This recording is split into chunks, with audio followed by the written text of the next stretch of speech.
This is the 6 Sports Desk. There's a lot of emotions that go into a senior day for a Michigan State football team.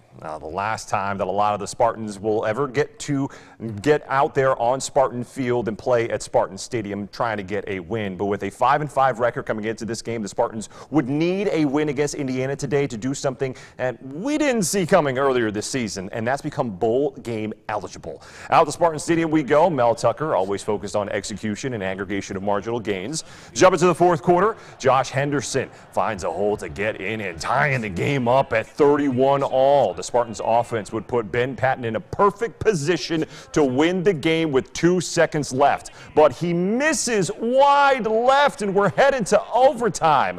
More struggles for Patton in OT. His 28-yard attempt is blocked by the Hoosiers, so all they need is a field goal to win it. Charles Campbell lines one up from 27 yards out, but the Spartans block his kick, so we're going to a double overtime. The Hoosiers get the ball, and they strike first. Sean Shivers keeps driving into the end zone to take the lead. The Hoosiers would also get a 2-point conversion, so MSU is in a tight spot on 4th and 7. Just needed to get to the 3-yard line. Peyton Thorne's pass intended for Jaden Reed is intercepted out of bounds. The turnover just ends it as the Hoosiers win it 39-31 in double overtime. And Mel Tucker was frustrated by the way the Spartans sent out their seniors. And you're going to hear from those seniors tonight on 6 News at 11. Out in Ann Arbor, the undefeated Michigan Wolverines had a senior day of their own this afternoon, looking to remain undefeated before they take on Ohio State in Columbus next week. But in front of them today were the Illinois Fighting Illini, who gave Michigan fans a scare in more ways than one. Early and often, the Wolverines went to their running game, and Blake Corum was making everyone look silly, cutting to the outside and getting some blocking from his quarterback, J.J. McCarthy, laying a big block. Capping off the run was Corum barreling his way in for his 18th rushing touchdown this season. A scary moment in the second quarter. Corum follows his blockers but gets hit in the knee. He would head to the locker room but came back with limited playing time in the second half. As for Illinois' running game, Chase Brown finds a gap and crosses the numbers for a 37-yard touchdown run to retake the lead. After a couple of Michigan field goals, it all came down to one more from Jake Moody from 35 yards out, and he drills it. They give Michigan the lead with 9 seconds left as the Wolverines would go on to win it 19-17 the final to remain undefeated heading into Ohio State next week.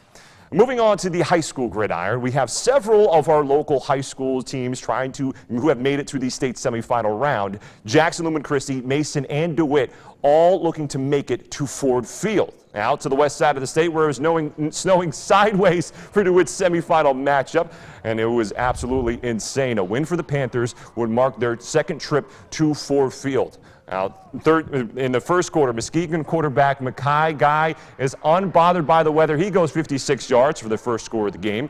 Then after a 3-and-out at DeWitt, and the guy again, Mackay, just scores another touchdown to put Muskegon up 13-0. DeWitt's plays to show them that they belong to the state semifinal included Central Michigan commit Matthew Knepp, who comes up with a huge tackle for loss. Muskegon was defying the odds with a pass in this weather. And Guy throws the snowball to Destin Piggy and put Muskegon up 35-0 at halftime as Muskegon would go on to win it 49-21, ending the Panthers season.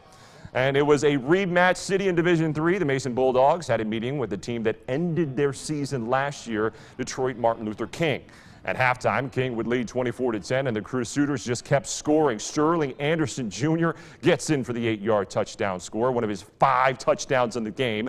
King extends the lead to 21 on the ensuing drive. Mason in the red zone. A.J. Martell gets the snap, and he tosses it right over the D-line to Caleb Parrish for the touchdown. But Oregon commit Dante Moore and his plethora of D1 targets would add 21 more points to help Detroit King end the historic year for Mason, 52-17, the final. We want to also mention that Jackson Lumen Christi beat Napoleon, so the Titans are the only team that are going to make it to Ford Field.